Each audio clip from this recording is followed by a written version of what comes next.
And it's wonderful to see you here. Thank you for joining. I'm Anissa, the new head of the Basel Communicators Networks, for those of us who haven't met. I'll start by saying, all of us here have an expertise in communications and regularly use our skills to put our companies, products, corporate leaders in the best possible light. But today, we're going to learn how to refocus our skills on ourselves, our careers, our expertise, and what makes us unique. We'll be learning how to communicate our personal brand. So it is with special excitement that I'll introduce our speaker and BCN member, Adrienne Develey.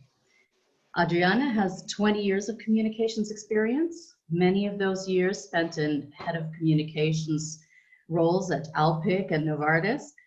A few years ago, Adrienne transitioned into human resources, making use of her background in education and her vast corporate experience. Adrienne is currently the head of the Novartis Career Center and the owner of Develey Consulting, through which she offers workshops and trainings on speaking skills and storytelling. So we're very fortunate to have her here with us, sharing her knowledge with the group. And before we get started, if you have any questions as the presentation is going on, please feel free to ask them. And if someone is speaking when you have a question, just enter your question into the chat and we'll get to it. Another point is that I've added some links to 3 videos that Adrienne would like to share with you at the very top of the chat.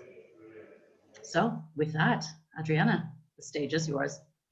Thank you. Hi, everyone. And I see a few familiar names in the participants, so it's good to, I'm just reading it. I don't see you all on the video, but it's just great to connect, to reconnect.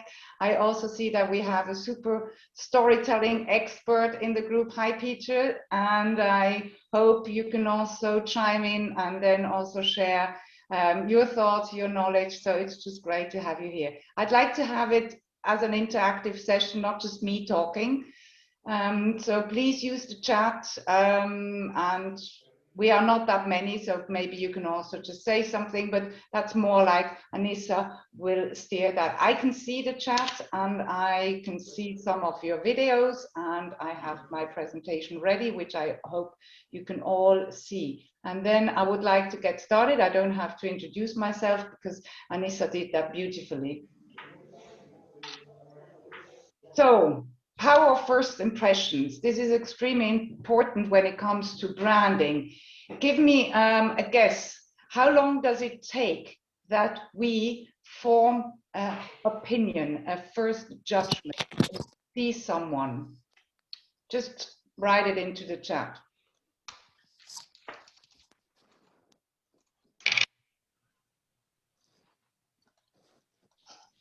Sorry, the chat seems to be disabled. Is it only for me or is it for everybody else? No. Ah, yes, I see that. I have the same one. Okay. Maybe if you could, yes, Anissa has done her magic, so maybe try it again, please. Still disabled. Yeah. It's still worked. Okay. Yeah, now it works. 3 seconds, 5 seconds, 3 seconds. That works now. Good. You're absolutely right.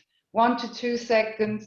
Sometimes, depending on what kind of study, up to 15 seconds. And what you see here, and that's actually the first video, and I'm not showing it to you, but it's quite interesting. It's a study. I haven't found out from when it is, but when you look at it from the clothing, it's some years ago, and it's from Professor Phil Zimbardo. Maybe some of you know him from the Stanford prison experiment. There's a very well-known social psychology experiment. Anyway, so people, oh, there's someone not on mute. That would be great if you could put yourself on mute. But I hear a lot of background noises.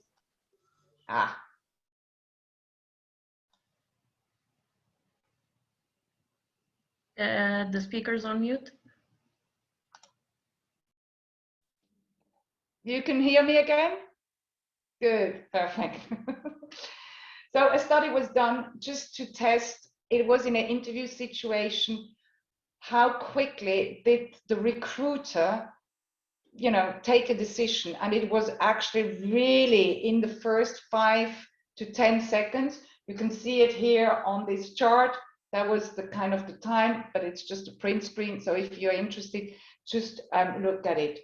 Why do I start with this? When we talk about, a personal brand, and then also branding, how we position ourselves, we will also talk about elevator pitch, etc.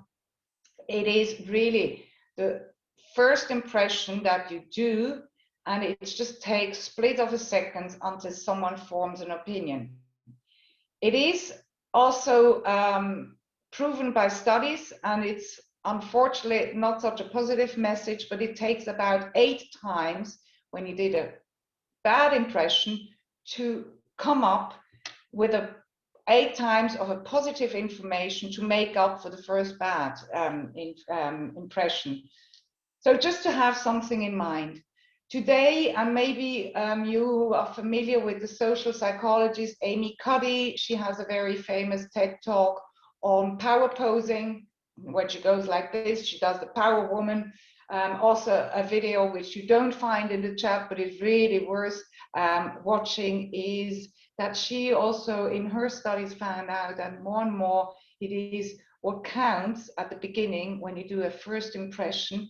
It is how people look at how trustworthy you are, also the warmth, is this a person I can trust? And then also the confidence you bring across, the confidence and the competence. So that is just some basic studies, some basic research I wanted to share with you to get us started.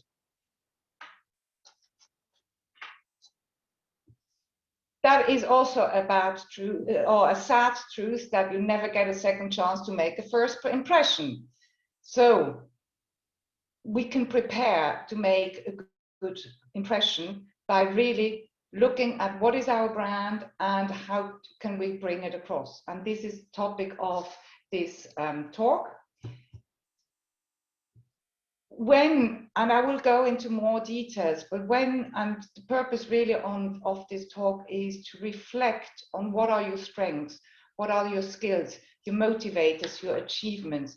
Because when you do all this kind of self-reflections, it helps you to come up with your personal brand, and then also with your brand, let's say elevator pitch, and then with your brand story. And I have this here as 3 elements. The brand, so what are you as a brand? And then how do you communicate it? When you look at the brand, it's really actually your why, your service, your product, to talk in communications terms. And the branding is more like, let's say, the colors, the fonts, the images, so how you present it yourself. But first you need to know your why, and I will talk about this. The elevator pitch, and we all know this as communicators, we often come up with elevator pitches, a very short snippet of the essence, reducing it to the max what you want to say. Here, it's not about the product, it's not about the company we work for, it is really about ourselves. And then this is one way of how to present yourself. And I will also show you what are the elements, or what I think could be the elements, and where to use it. And then there are other ways, because briefly, Anissa talked about also storytelling. This is an area I like to, especially do a lot of trainings on that. And you can also tell your brand in a story. So we are looking at both these kind of elements and where to use which one. And please use the chat if there's any comments, questions. I prefer actually a kind of a dialogue than just a monologue from my side. To start with, I just would like to share this cartoon with you, and I'll let you read it.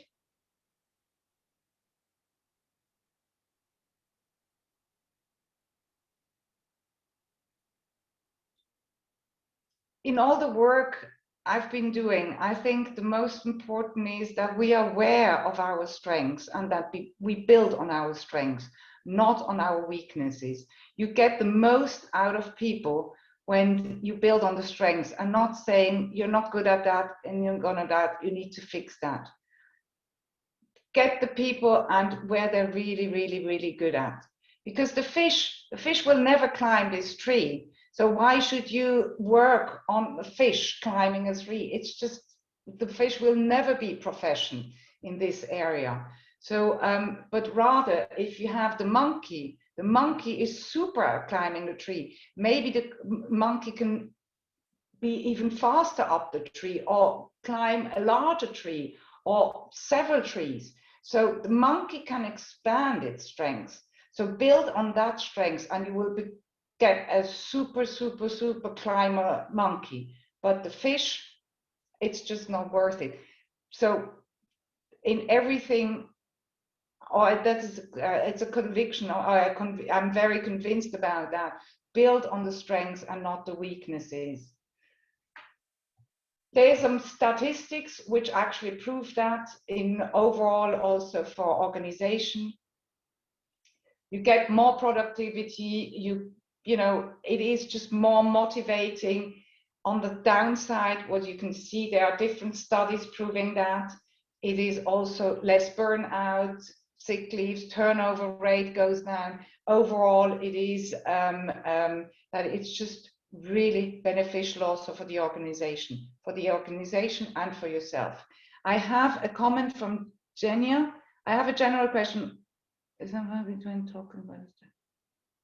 Where is the fine line between talking about your strengths and be perceived as a confident person rather than bragging about the self?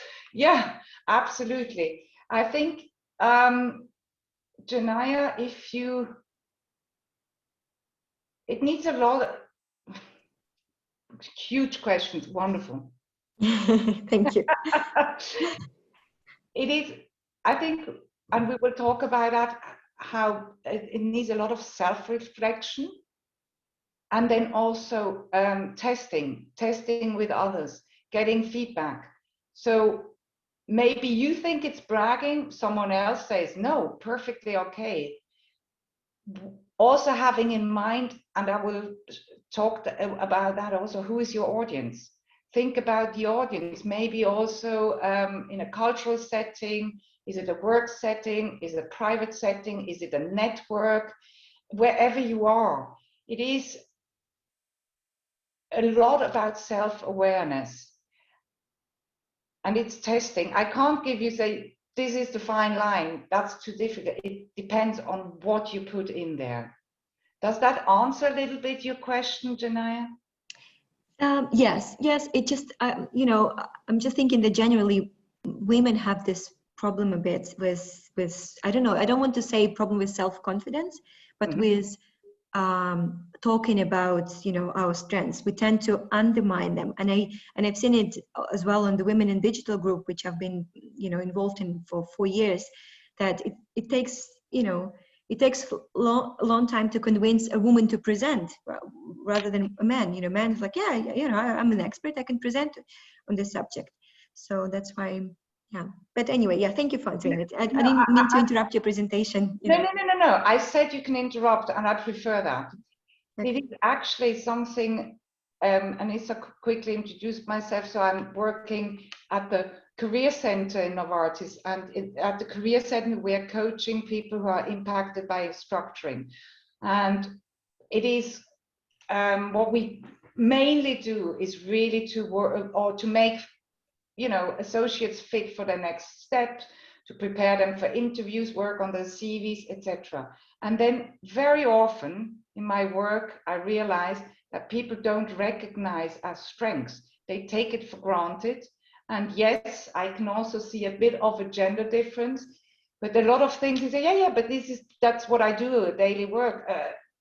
Example, working in the Asian market. And like, yeah, that's a strength.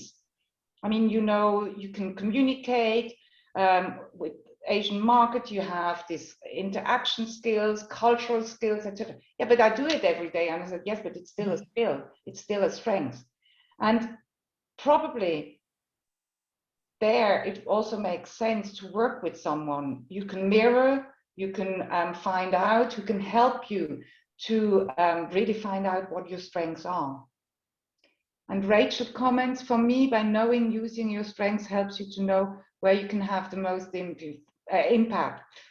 Beautiful comment. Thank you very much, Rachel. Yes, where can you bring the value? Where can you make an impact?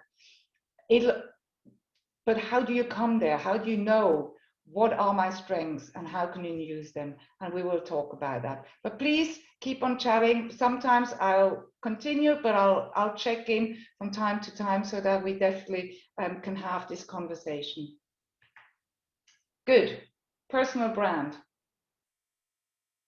For communicators, this is pretty straightforward, but still also that we have some interaction. So what does that stand for?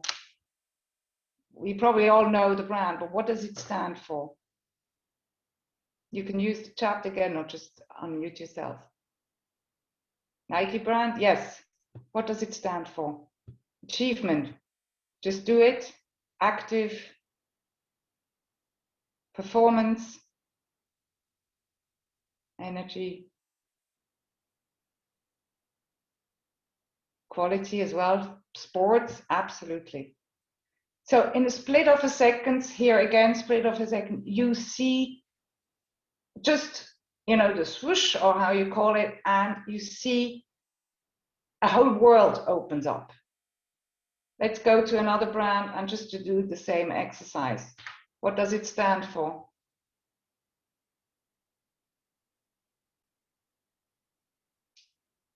Community, happiness, joy, refreshment. Yes, Sabine, it is a sugary drink with a lot of calories, Coca-Cola, but Bacardi, Peter, I like that. Hangover cure, yes, works in my case, absolutely. But all the other terminologies, happiness, friendship, this easygoing style, and it's just a sugary drink, but there's a whole world of that. And you can also do this with persons that a person also have a brand. I hope you all know her. So what does she represent? I think American lifestyle is still for Coca-Cola. Germany, reliability, stability, strength. Exactly. Thank you. Peter. Bored. Empowered, who can handle crises. Absolutely. Great person. I agree, that's why I chose her. So yeah, good. Thank you for all your comments. So you see also a person, and we all know that, and I'm not sharing anything new with you. Also a person you see a person and a whole different aspects come to light and a whole story unfolds here. So in the end, what we need to develop for ourselves, it is to come up with our own stories. So what do we represent when people see us? What is, what comes to mind? And this is something obviously we can develop also to find out where is our differentiator, how can we stand out from others, or maybe not from others, but how can we say, this is me, this is what makes me unique, what is my USP, to talk in marketing terms. So self-branding has a lot of different elements. First and foremost, you need to know your why. What do I want? What do I need? What is my why? Very important. Linked to what you stand for, being aware of your values, what is important to you, what also doesn't work for you at all. So this is another thing. Have clarity about that. Then also the passions. What makes you, energizes you? What is all around it. What makes you get up in the morning? So what is your passion? For what are you burning? Very important, what you like about yourself. Maybe that's not always so easy to come up with that, what you like about yourself. It's not an easy exercise to think about all that. Know your strengths, that's maybe a bit easier, and not go, I'm not good at that. No, what are you good at? And maybe for you the obvious, but for others it's not the obvious. We already talked about it. So these are all the kind of reflections which are the basis to come up with your personal brand. It's a lifelong process. It also changes over time. And then I have a nice quote from one of my favorite authors, from Hamlet: to thine own self be true. It's easier said as done. Any comments from your side before we move on? Obviously, what all goes in there is knowing yourself. Also looking at what you are aware of yourself. Some people don't do a lot of self-reflection. Also looking back on your past experiences. And I just shared with you a picture I found just recently on LinkedIn, and I don't have a reference, so I'm sorry for that. I know I shouldn't be doing this, but I liked it so much, so I'm sharing it with you. Oh, where did it go? Sorry. That's the one. I'll let you read.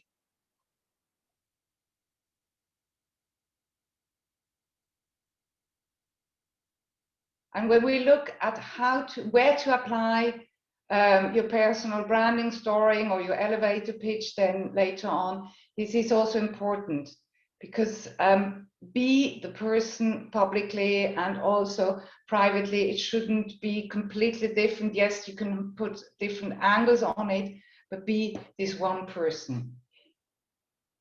The jump I just did, excuse me for that. This is a video. You also have the link in the chat. I highly recommend.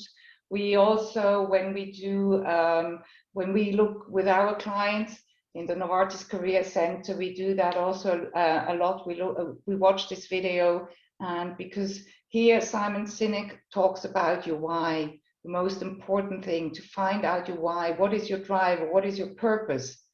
And based on that, then you can also talk about how you do something and what are you doing, what are you offering, but find out this why, find out this purpose. Some say it's my mission statement, whatever terminology you're using. To reflect on that is extremely beneficial. And often we get the feedback that people actually didn't do it, and it's hard, and it takes time, and it takes a lot of iteration, but it's what in the end what helped them to get and to the next steps. And to, obviously I'm always a bit, having the hat on of this career in transition and in career coaching, but this is just helping people a lot to really find out what they want and what kind of value they then in the end want to bring. The next chapter is on the elevator pitch. Is there anything on your personal brand? I will also give a few more bit of tips and tricks then, helping you to come up with all this information, some exercises. But if there are any comments or questions, please, we have time for that.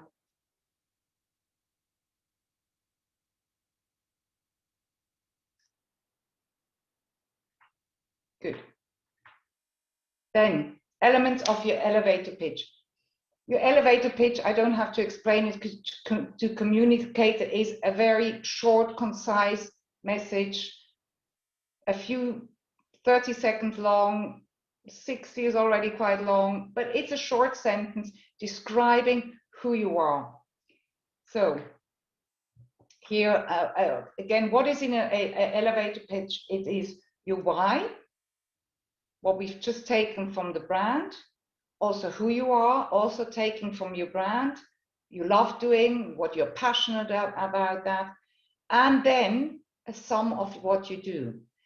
In a professional setting, it is also obviously important to say shortly about your experience, what your achievement, what you do for work.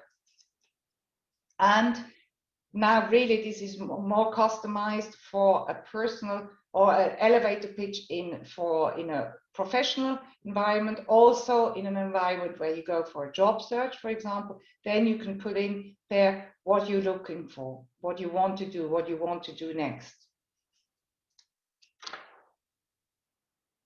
To get there, it's a bit of a repetition what I said before, but I cannot repeat it enough. Identify your strengths, identify your motivators, also your critical needs. That's again, especially when it's in a job environment, it's when it's in career for a career search.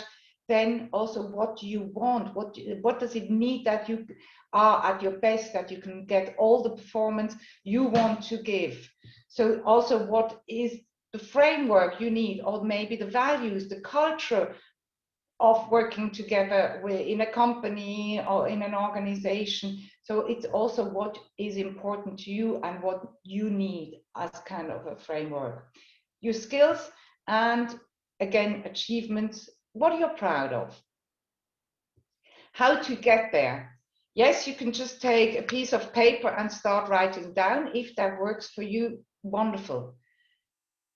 It doesn't work for me. I can't just sit there and write this down. So maybe an exercise I can share with you, which works quite nicely. And it would be that you do this with another person. So just, it could be friend, family, colleague, whatever, peers at work, or even someone from the network.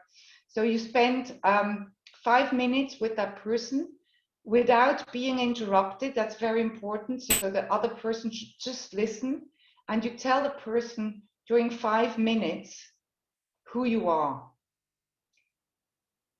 Then in the second part of the exercise, same setting, same person. Again, only listening, and you tell the person who you are without repeating what you said in the first 5 minutes. Third part of the exercise, same setting, same person, just listening. You tell the person during 5 minutes who you are without repeating what you said in the first 10 minutes. So all in all, you tell a person during 15 minutes, which is quite a long time. And I did it myself, so believe me, it's quite painful to be honest, but you tell during 15 minutes just about yourself. The first part, the first 5 minutes are more or less easy, because then you talk about, you know, the obvious stuff, kind of your CV, your hobbies, where you're from, this kind of thing. But then it really goes into depth and more, and then you have to go in real depth. So then that's how, when you start to talk about your values, all these kind of things which make you as a person. This is one exercise which I can highly recommend to you if you don't just sit down and write it down. Maybe as communicator it's easy. When it comes to personal, I don't know. I'm also a communicator, and I don't work. It's not that easy. Then another thing is what you see here. Someone you don't know, just someone you meet like this, and it also works in a virtual environment, but you would need to be put into breakout groups. Just someone you haven't met, and you just tell each other all the strengths. And you tell someone what you think the strengths of the person are, and you obviously get it back. It is amazing. We've often done this exercise, and it is amazing how accurate is his first impression, and how good it feels when someone you never ever seen in your life, also virtually, just works, and it works. So this is another thing. Another thing, you see it on the slide here. Imagine your 80th birthday. Maybe I'm a bit too far away, or your pension, or maybe it's just your next round birthday, so whatever. But what do you want that family members, friends, and colleagues from work say about you? Just imagine that speech, and what would you like to hear? And then this is also a nice exercise to come up then in the end of your personal brand and your elevator pitch. Maybe I'm pausing here, maybe you have other examples which you can share, which worked for you, how to come up with, you know, knowing yourself. And please unmute yourself or just type it into the chat. I had a quick question. Yes, It's sure. possibly, and you might be coming to it, it's possibly the antithesis of the elevator pitch, but how to deal with the question about your weaknesses and how that aligns with your elevator pitch, because I feel you can cancel one out with the other. Mm-hmm. Obviously, when you tell your elevator pitch, you have it in control, so you don't need to talk about weaknesses. In interviews, usually, I mean, that's the classical setting where you get the questions about the weaknesses. Very important to prepare also what could be your potential weaknesses. And then, I mean, depending on the setting here, depending also, yeah, is it a job interview? Is it somewhere where you make a sales pitch? Is it more like a network? I mean, here, for example, I can openly share with you, I'm crap at figures, you know, it's just not my world, but I'm not in the world, I'm not working in finance. Maybe if in a job where I also have budget responsibility, I wouldn't maybe put it that way. So I would, you know, try to find a way of shifting or talk about another weaknesses. I can give you another example. Detail orientation, I'm sure you will find the typo in my presentation, is not one of my strengths, but on the other hand, I'm rather fast, you know, and quickly I can get stuff done. So maybe I would talk about that in a job interview, not so detail oriented, meaning, but mentioning also that, you know, the other side is that I'm quite fast, and depending on the job, that could be, yes, it's a weakness, but the other thing is a strength. So that's probably a bit more what you want to put emphasis on. Joe, does that answer your question? It does, and my weakness is being able to unmute myself. Oh, no, you're doing perfectly fine. It's one of your strengths. Thank you. Perfect. Any other comments? Hi, Adrienne. Hello, hi, Peter. And thanks for the mention at the beginning. Good to see you. My voice isn't quite back. After a few days, my family was really pleased that I'd lost my voice for a few days. So I'm a bit weak today. But I don't know if you're about to mention this, but I find this is just fantastic. It's the best investment I've ever made, and I can wholly recommend it. It's Strengths Finder by Tom Rath, and I think it's from, I think Gallup developed it. But it's got some really great, if you do the survey with it, when you buy the book, you get a code and so on. It's got some really nice descriptions, and I found it really helpful when describing exactly these things. Obviously, thank you so much for mentioning that, Peter. Absolutely. This obviously also helps a lot to do some surveys if you have the opportunities. Yes, yes. And they are tools. Can I ask a question quickly here, Peter? Does it have some number of exercises you would do, or is it examples of people, how they evaluated themselves? It's a survey. So you buy the book, and you can buy the book, or you can just go online, look up Strengths Finder, and then you can do the survey online.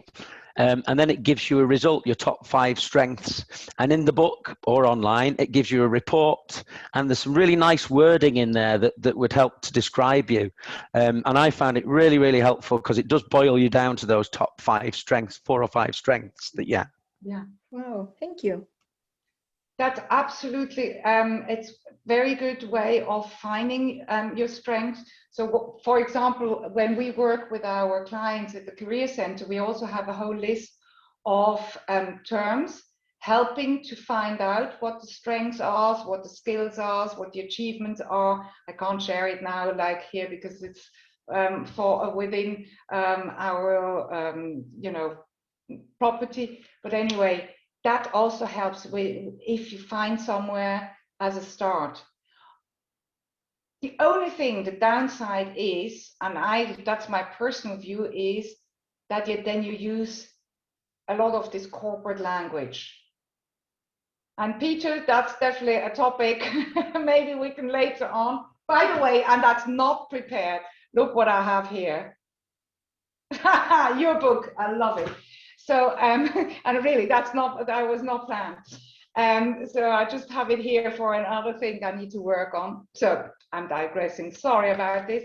So just also, and we are communicators and we know about language. So it would be great, yes, for inspiration, do this, but then hopefully you find your own terminology, which also makes you stand out from others. And we are good at that, to work with language.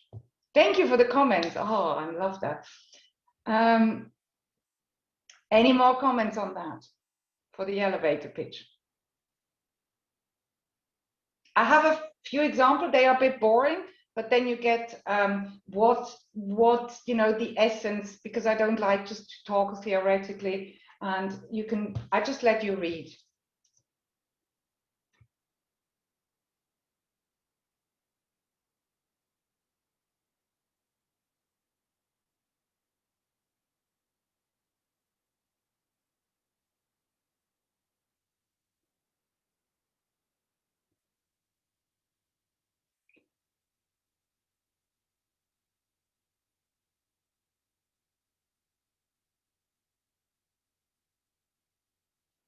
Okay, and there's another example.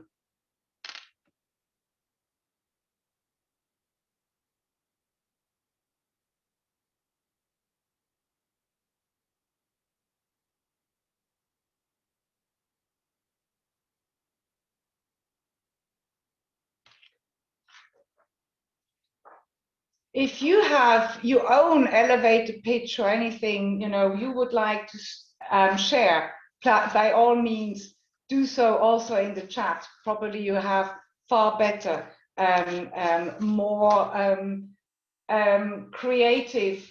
But you see, you know, it's the most important information in there. It is very short, brief.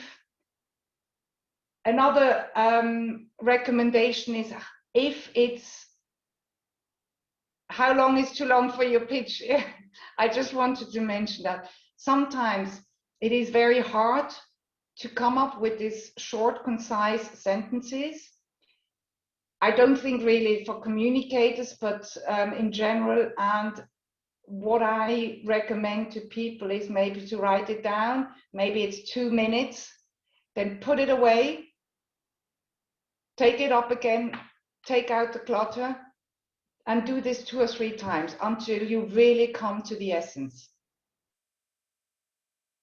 Julian, I can't tell you how long is too long. I mean, test it with people. If they fall asleep, then you know it's too long. If they do something else, you know it's too long.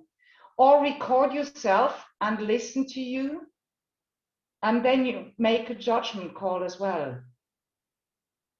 Again, we will talk a little bit now when we come to how to do a personal brand story, and at the end, how to deliver it. And when we think about your audience, it also depends on the audience.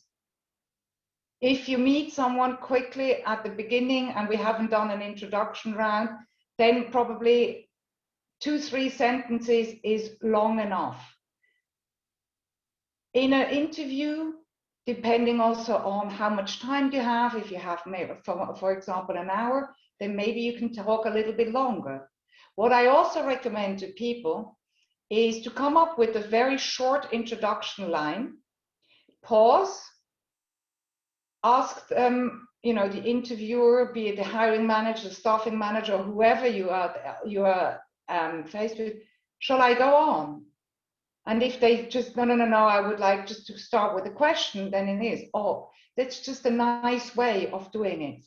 Just be aware of your audience. It is hard, I know, in a setting like this where you don't see the eyes and you don't see the people and you don't see if they're asleep or doing something else.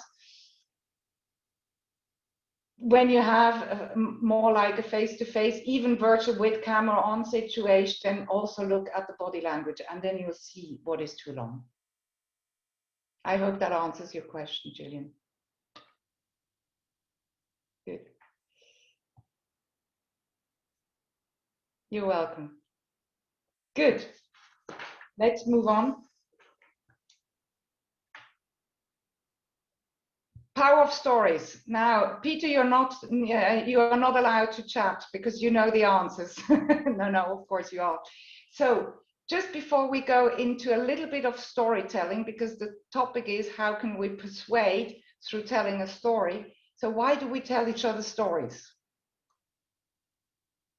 Let me know in the chat.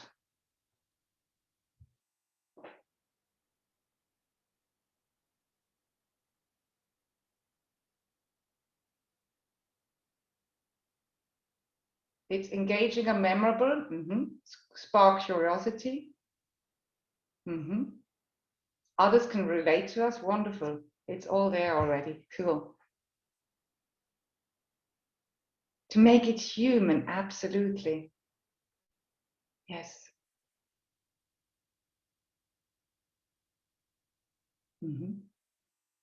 Good. Any more comments? Exactly, we remember stories. We hardly ever remember facts, but we remember stories. Yes, it is also to bring stories alive visually. You paint pictures in people's heads. And sometimes it's just for fun, yes. There are stories where we have a kind of a take-home message, where people learn something, there's an outcome. And sometimes we just tell each other stories for fun, and which is wonderful and for a good laugh. Especially in times like this, we should tell even more stories. So you can read it here, a few points, and I'm sure there are many more, and there are many more, but that's just a few points why we tell each other stories. And you said it all already.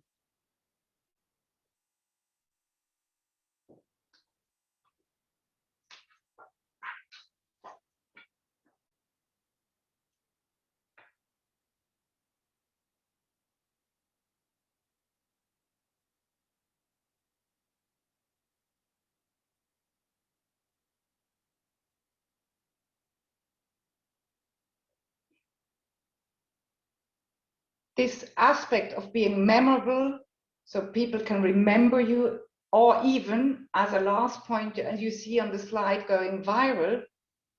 This is extremely important when you would like also to stand out. Yes, you can introduce yourself by going like, you know, this is my name and I work there, and going like this usual kind of CV thing, and people won't remember you. But if you tell a story, then people will definitely remember you. Oh, that was the person, yeah, and it clicks. So you make yourself memorable to others. What makes a story? It is very simple. There are 3 elements: compelling beginning, once upon a time as a keyword, but maybe in a interviews, it's not the best way to start with once upon a time. There are other ways. So what you can also say, it is, you know, if you want to tell a story about yourself, you can put yourself in a kind of a setting. I remember it very well. It was in 1992. If you start like this, people, they switch and say, oh, now there's a story. So you can start with telling a story like that. So this is not the elements of a brand story, but it's just sharing quickly what are the elements of a story for you. There's always an emotional turning point, an action, and then in the end, not what we said with the fun stories, but in the end, there's usually a conclusion, an outcome, a learning, a morale. These are the elements and what makes a good story a good story. So this is just the elements of a story, and there are 4 aspects. Simple language, don't use the corporate blah blah. Use simple language, use also language representing yourself. Yes, we are now here in an environment, my mother tongue is Baseldeutsch, so I'm from Basel. So obviously I talk differently when I talk in my mother tongue. But in the English environment, even there, try to find your own language, even if it's not your mother tongue. It's not always easy, but also don't shy away for using just weekend language and not this kind of corporate language. We need some details, because what we said, it makes it memorable, it is painting pictures, or it's visualization in our head. And when you add the right level of details, then people start to see it, and that makes it a story. Again, to the question what we had before, what is too much? You have to test it. There might be too many details in it, irrelevant details. You don't need to describe the person with everything, with every single aspect of the person, but maybe a few aspects which just sticks out, and you say, oh yeah, now I can imagine it. It needs to be credible. The story in itself needs to be credible. Your story as a person needs to be credible, like any other story, even if it's a Star Wars is a, set in space. Yeah, but the story in itself is credible. So that you need to check if that works. And some emotional should be engaging.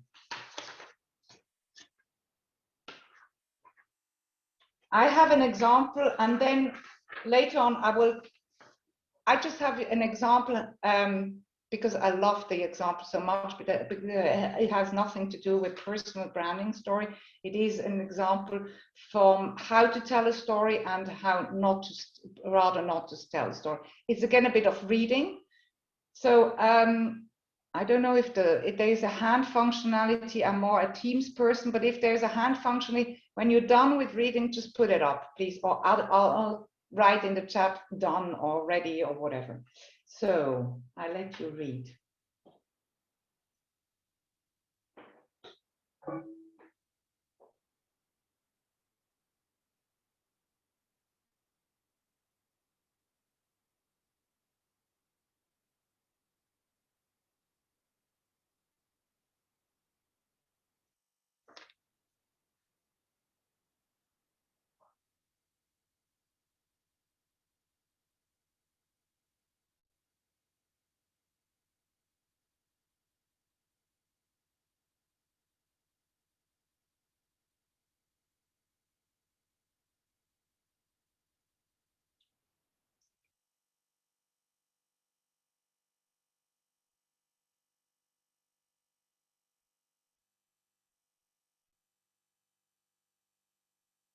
Super, I see a lot of thumbs, a lot of hands. So now, how to better tell the story.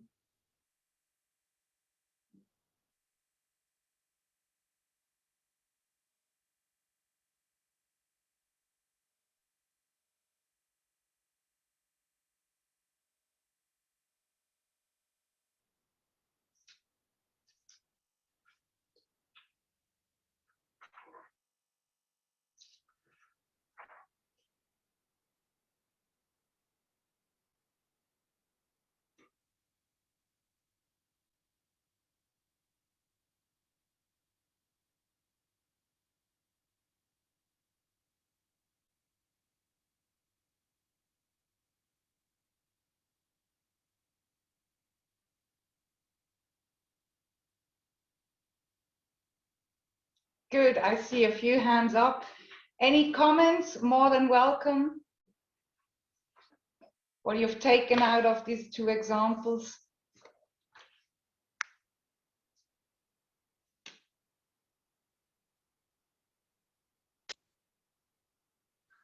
structure's better. It's more kind of linear. Yes. What other elements in this example you see on screen now, which make a story a story? Emotions, yes. The arc.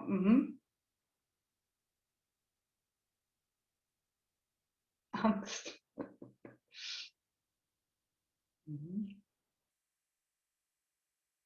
Moments that matter. Good. Yeah, also the elements like a real quote, far more, you know, compelling than just he said that. It is when you talk from you, the real.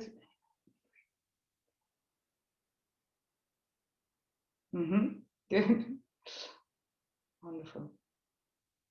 And in the previous example, there were too many details. You don't care about the fish which are in the water, the macro, absolutely not important. Good. Yes. And some suspense as well. What is happening? Good. Now, how does it all translate to personal brand story? This is a video. You also have the link in the chat. And I don't like doing this, but I'm sharing now my own story because I have my elevator pitch, but as Anissa did a very nice introduction, I didn't have to introduce myself, but in preparation of this talk, I thought about, so what is my branding story? So I'm reading it, or I'm telling it you now, but I'm blushing because you see, I don't really like doing this. But anyway, I'll do it. So my story goes like this. One single sentence during 45 minutes. Imagine. That was back in school. It was my German teacher, and my German teacher discussed one sentence I wrote in an essay in high school during 45 minutes. That was the only subject of that lesson. I was small and getting smaller, looking for that shovel where I could disappear on the ground. It was a nightmare. It was a nightmare. I wasn't listening, and obviously I wasn't learning. I wasn't learning anything. The only thing which I took away from that day, from that shameful, horrible day where it was all about my horrible sentence I apparently wrote, was that I never, ever wanted anybody to feel the way I felt like that. And that was the day I took the decision to become a teacher. Today, now I work as a communicator, trainer, coach. And I'm stopping here because that's where I would then talk about, you know, my biography, but you don't need to hear it twice. So that's an example how you can build in a small story and then talk about yourself. It is clearly my why I'm here, and it's true. So it's really true. It really happened like this. So that's just an example. So how you can come up with your own personal story, which then people will probably more remember than if you just start, I'm a communicator, I'm a trainer, and so on. I like the pauses and it gives impact. Oh, thank you very much. That just leads me on to the last part, delivery and practice. I like to show that slide. Probably you all think, is she crazy? I mean, we are communicators, we know about the audience, but you can never ever spend enough time to think really who is there, who are you talking to? That is so important.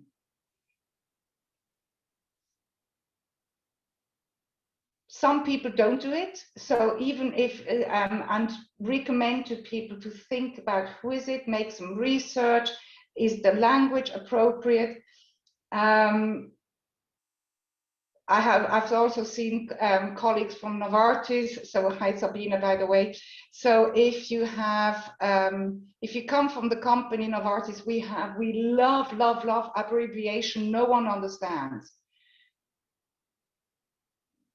As said before, we are reviewing a lot of CVs, and in there are job descriptions of of past achievements, all with the abbreviations, not only Novartis, thank you, Peter, but because I've been with the company forever, so I actually know most of that life. So this is also important. Does the person understand even the job title? Does the job title say something outside the company you're working in? And so it is important to think about your audience.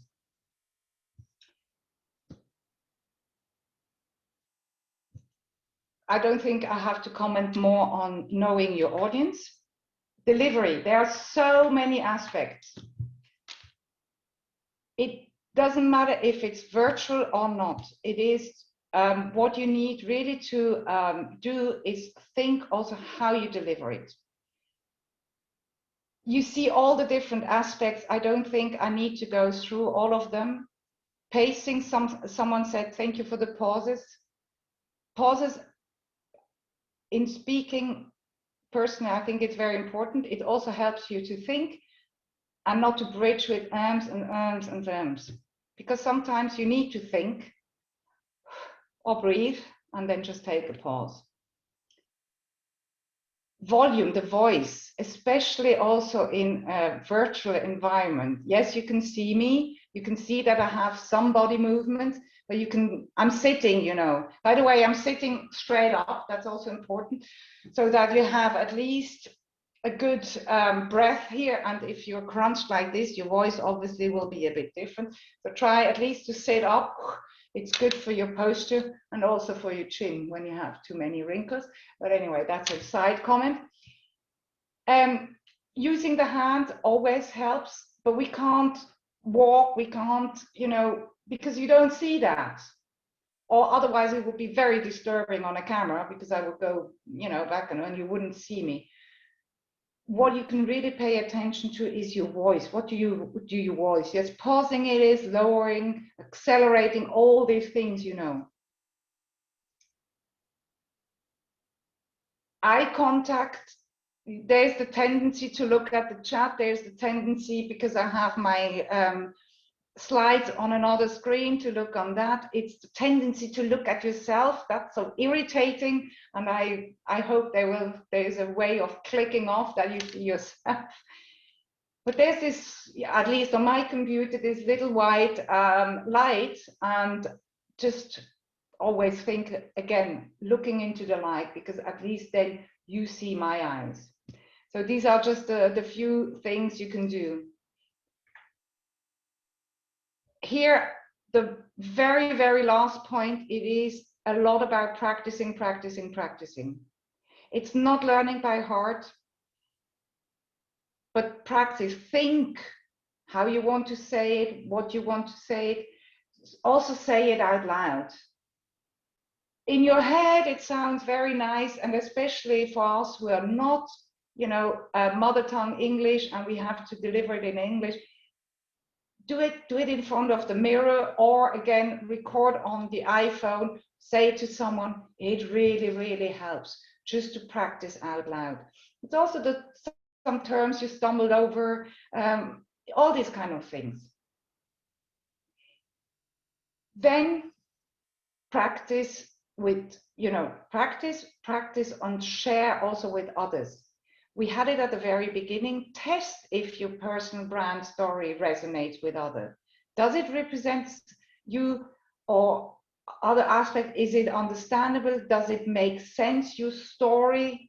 Maybe too many details, maybe not enough, maybe, you know, it's not logical. Maybe there are terminologies which are not easy to understand. So test it with someone. Also to test, am I bragging? To talk about what we did before, am I bragging or am I too modest? What do you think? And then also ask for feedback. Obviously, when you share it with someone, you're asking for feedback. But really, is it Does it resonate? What did you like? Please ask this question, because it should also be, you know, energizing for you and giving a good feeling. So what did you like? Was there anything missing? What could I do more of? Just to get this feedback. And maybe someone can also just help you to make a line a bit more punchier, or to use another word. Where can you use your brand story? At the very end. We know it all on LinkedIn, in your CV. In the CV, maybe depending on how you want to position it, probably more the elevator pitch, these short sentences about yourself. Then you also have a motivational letter. There you could use it. More and more, we also see that people do video of themselves. There you can really talk about, you know, not just this very short elevator pitch, but you can also talk then about more, you know, your motivators, your energizers, also what you do outside work, if it's kind of a video on you to apply for a job. If it's for a sales pitch, then you can also talk about you as a person, so you can use it there. In other social media accounts, obviously when you have like a small bio, when you need to introduce yourself. It is also in networking events, job interviews. You have a new job, you need to introduce yourself to the team, to your colleagues, to peers, managers, whatever. There are a lot of opportunities where you can use it. So it is good to come prepared. Maybe you need a few versions. In a network, maybe you want to put the emphasis more on that. In a job interview, more on that. With work colleagues, more on that. But in the essence, it's still you at the core and your main elements. It's just could maybe you have different versions of your brand story or elevator pitch, or both. So I'm coming to an end. We have enough time now for discussion. So please unmute yourself, comment, share thoughts. I'm happy to hear, and then we can have a discussion. I would like to thank you before we move on to the discussion. I found that fantastic. And really, I mean, we are all communicators. We all know the value of storytelling. We all know how really to not boast when we're talking, but rather share and bring understanding. But to translate that into when you're talking to yourself, really, it's been such a great experience to have you point it out for us and really show us. So thank you. You're welcome. It's a pleasure. Thank you.